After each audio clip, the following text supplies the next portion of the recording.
सैकड़ों you turns के बाद इमरान खान एक बार फिर हार गए। इमरान खान ने जनरल आसिम मुनीर को ओहदे से क्यों हटाया? क्योंकि ये वही जनरल आसिम मुनीर हैं जिन्होंने इमरान खान ने हकीकी आज़ादी का बयानिया थूक के चाटना पड़ा। हाथ क्या आया? कुछ भी नहीं, ठेंगा। शौकत खानम के डॉक्टर्स ने एक नया रिकॉर्ड कायम, यानी इमरान खान के सारे जख्म 20 दिन के अंदर अंदर उन्होंने ठीक कर दिए।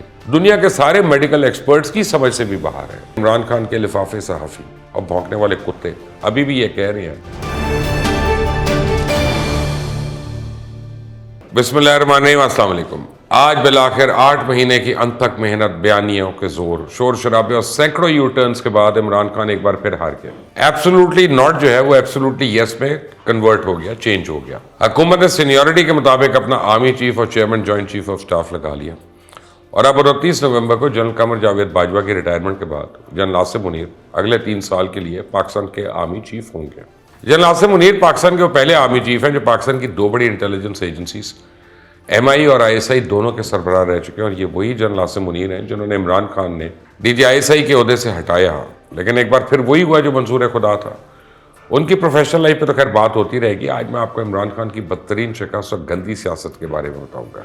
मैंने आपको पहले ही बताया था कि इमरान खान का इनकलाब बहुत जल्द इंतकाल पजीर है। ये बहुत जल्द एक बहुत बड़ा यू टर्न लेने वाले हैं और कल रात उन्होंने वो यू टर्न ले लिया। वो यू टर्न क्या था उस पर भी बात करूंगा।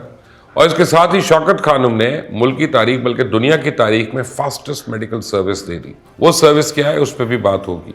इमरान खान ने जनरल आसिम मुनीर को ओहदे से क्यों हटाया इसका भी बताऊंगा आपको, लेकिन आगे बढ़ने से पहले आपने अगर अभी तक इस चैनल को सब्सक्राइब नहीं किया तो प्लीज़ कर लें, बेल आइकॉन को प्रेस करना मत भूलें। पिछले 8 महीने पाकिस्तान की सियासत गैर यकीनी तौर पर गुजरी है। इमरान खान ने इस मुल्क को एक खेल तमाशा समझकर इसके साथ खूब खेला। पहले 4.25 साल इस मुल्क की मईशत के साथ खेला।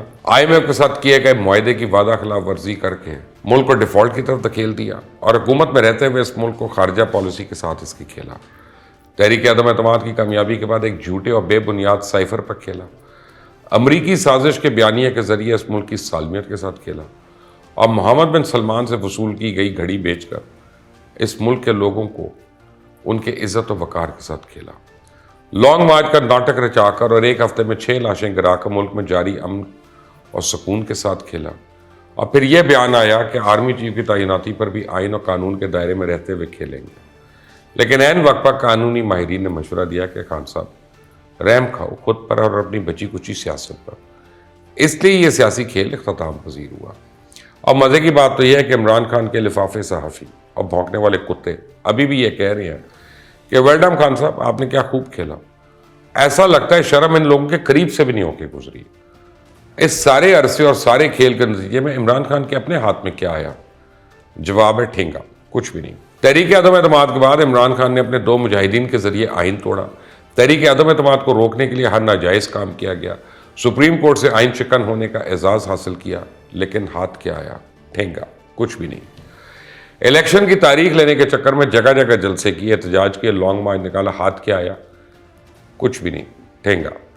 चीफ इलेक्शन कमीशन पे संगीन किस्म के इल्ज़ामात लगाए, उन्हें शरीफ खानदान के घर का नौकर तक बुलाया। जलसों में, प्रेस कॉन्फ्रेंसेस में इलेक्शन कमीशन के फैसले की खुली तौहीन की गई। इलेक्शन कमीशन के फैसलों की खिलाफ वर्जी करके खुद को तौहीन इलेक्शन कमीशन में मोरद इल्ज़ाम ठहराया। हाथ क्या आया? कुछ भी नहीं, ठेंगा। रियासती इदारों को ज़बरदस्ती सियासी बनाया, उनके खिलाफ सोशल मीडिया पर मुहिम चलाई, शोहदा का मजाक उड़ाया, मीर जाफ़र मीर सादिक कहा गया, गद्दारी के कार्ड बांटे गए, उन पर दुश्मन वाले के साथ मिलने तक का इल्ज़ाम आयद किया और फिर सारी हदें उस वक्त पार हुई जब अपने मुल्क के कौमी सलामती के इदारों पर अपने हमले का इल्ज़ाम लगा दिया। हाथ क्या आया? कुछ भी नहीं, ठेंगा।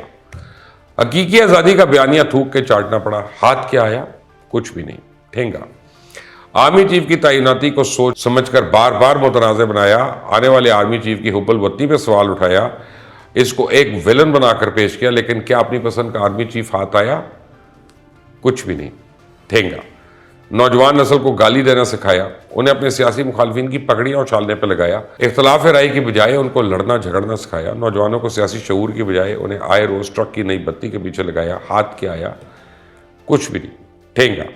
गंदी सियासत के लिए इस्लाम का नाम इस्तेमाल किया, कंटेनर पे खड़े होकर इस्लामी टच दिया, जिहाद जैसी मुकद्दस चीज़ का नाम सियासी मकासद के लिए हासिल करने के लिए इस्तेमाल किया, खुद को मसीहा समझकर लोगों को अपने साथ शामिल करने के लिए उनसे हलफ उठवाया।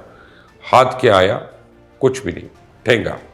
حکومت میں رہتے ہوئے صحافیوں پہ پابندی لگوائی, حکومت سے جاتے ہوئے ان پر اپنے اوپر اپنے بھونکنے والے کتے چھوڑے, ان کے گھر والوں کی عزت کو سارے سوشل میڈیا پہ پامال کروایا, انہیں مختلف ناموں سے پکارا, لیکن ہاتھ کیا آیا؟ کچھ بھی نہیں, ٹھینگا. ہاتھ آنے والے دنوں میں آپ کے ہاتھ کچھ نہیں آتا. آپ کا جلد الیکشن کا خواب بھی دیوانے کا خواب ہونا ہے. نئے آرمی چیف کی تعیناتی پر تو آپ نے آلریڈی تاریخ کا سب سے بڑا یو ٹرن لے لیا. یہ وہی عمران خان اور تحریک انصاف ہے نا جو کچھ دن پہلے تک آرمی چیف کی تعیناتی پر کھیلنے والی تھی. یہ وہی عمران خان ہے جنہیں عاصم منیر اس وجہ سے ٹھیک نہیں لگتے تھے کیونکہ ان کے سامنے بشرا بی بی اور فرح گجر کی کرپشن کے کھاتے کھولے تھے. یہ وہی عمران خان ہے جسے نئے آرمی چیف ماضی میں اس لیے اچھے نہیں لگتے تھے کیونکہ یہ ملک اور قوم کے انٹرسٹ کی بات کرتے تھے. جب عمران خان ایران میں بیٹھ کر یہ اعلان کر رہا تھا کہ پاکستان کی سرزمین ایران میں دہشت گردی کے لیے استعمال ہوتی ہے, تو جنرل عاصم منیر ہی تھے نا جنہوں نے تحریک انصاف کے رہنماؤں کو آئینہ دکھایا کہ عمران خان کی اصلاح کرے, انہیں ایسے بیانات دینے سے روکیں جو ملکی مفاد میں نہ ہوں. اور جیسے ہی general Asim Munir army chief تعینات ہوئے, حکومت سے بھی پہلے تحریک انصاف نے مبارکباد دینا شروع کر دی. مبارکباد زبانی کلامی بھی نہیں دی گئی بلکہ 2000 لفظوں پہ مشتمل پورا ایک رسالہ نکالا گیا جس میں نئے army chief general Asim Munir اور chairman joint chief of staff کو مبارکباد دی گئی. مبارک دینے کے بعد انہیں پھر سیاسی بنانے کی کوشش کی گئی. میں پہلے کئی بار کہہ چکا ہوں کہ فوج کبھی بھی خود سے سیاسی معاملات میں مداخلت نہیں کرتی ہے. یہ سیاستدان ہوتے ہیں جو انہیں سیاسی معاملات میں کھینچ کر لاتے ہیں, اور اس بار پھر تحریک انصاف نے نئے آرمی چیف کی تعیناتی کے بعد ایگزیکٹلی وہی کیا. نئے آرمی چیف کے آتے ہی عمران خان اور تحریک انصاف کے رہنماؤں نے بڑی بے شرمی سے ان سے فرمائشیں شروع کر دی. رات جاری کیے ہوئے اعلامیے میں مبارکباد کے ساتھ ان سے نئے الیکشنز کروانے کا مطالبہ کر دیا. مجھے یقین ہے تحریک انصاف میں سب لوگ آئین شکن تو نہیں ہوں گے, ایک آدھا بندہ شاید پڑھا لکھا بھی ہو جس کو پاکستان کے آئین اور قانون کے بارے میں کچھ پتہ بھی ہو سکتا ہے. اس کو چاہیے کہ عمران خان کو بتائے الیکشن کروانے کا فیصلہ حکومت نے کرنا ہے, الیکشن کمیشن نے کرنا ہے, اور الیکشن کروانے کا مطالبہ ہی کرنا ہے تو چیف الیکشن کمیشن سے کریں اور مطالبے کے ساتھ معافی بھی مانگ لیں جو آپ نے پچھلے 8 مہینے الیکشن کمیشن کے خلاف زہر اگلا ہے. گل تو عمران خان نے اور بھی بڑے کھلائے ہیں, شوکت خانم کے ڈاکٹرز نے بھی بہت کھلائے ہیں. میں نے آپ کو شروع میں بتا دیا تھا کہ شوکت خانم کے ڈاکٹرز نے ایک نیا ریکارڈ قائم کیا, اور وہ ریکارڈ یہ ہے کہ شوکت خانم کے ڈاکٹر یعنی عمران خان کے سارے زخم 20 دن کے اندر انہوں نے ٹھیک کر دیے. اس کی ایک ٹانگ جس میں ایک گولی لگی تھی اس کا پلاسٹر تو پہلے دن اتر گیا, اور دوسری ٹانگ جس میں 4 گولیاں تھیں جس کی ٹانگ کی ہڈی میں فریکچر تھا, جس ٹانگ پہ گولیوں کے زخم ایک ہفتہ پہلے تک بالکل تر و تازہ تھے, ان سے خون رس رہا تھا, اس کی وہ ٹانگ بالکل ٹھیک ہو چکی ہے. میریکلس ریکوری, زخم بھی بالکل ٹھیک ہو گئے, اور اب شوکت خانم کے ڈاکٹرز نے پلاسٹر بھی اتار دیا. لیکن یہ ساری سائنس میری سمجھ سے باہر ہے, میری جن ڈاکٹر دوستوں سے بات ہوئی ان کی بھی سمجھ سے باہر ہے, دنیا کے سارے میڈیکل ایکسپرٹس کی سمجھ سے بھی باہر ہے. پہلی بات تو یہ سمجھ نہیں آتی کہ اگر آپ کو 4 گولیاں لگی ہیں تو اس کے زخم 2 ہفتوں بعد تازہ کیسے رہے ہیں. دوسری بات یہ سمجھ نہیں آتی کہ ایک انسان جس کی عمر 70 سال ہے اور یہ وہ عمر ہے جب ہیلنگ پروسیس سب سے سست ہوتا ہے, تو اس صورتحال میں بھی ایک انسان اتنی پھرتی کیسے دکھا سکتا ہے.